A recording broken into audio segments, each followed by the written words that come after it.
আলহামদুলিল্লাহ, আপনারা দেখতে পাচ্ছেন আমাদের ভালো কাজের হোটেলের অতিথিরা কিন্তু সুশৃঙ্খলভাবে বসে আছেন।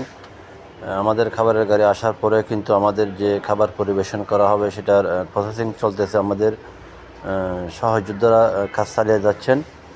ইনশাআল্লাহ ভালো কাজের হোটেল সবার একটা অসহায় মানুষদের একটা ভরসার জায়গা হয়েছে এখন।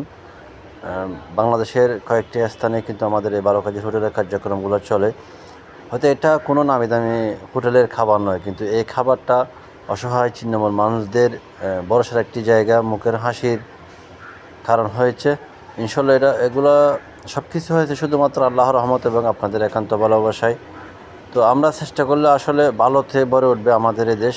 সবসময় চেষ্টা করবো ভালো কাজ করার জন্য এবং দোয়া করবেন সবাই যেন সবসময় ভালো কাজের হোটেল আজীবন বাংলাদেশের আনাচে কানাচে প্রত্যন্ত অঞ্চলে অসহায় মানুষদের পাশে এভাবে কাজ করে যেতে পারে। ধন্যবাদ সবাইকে।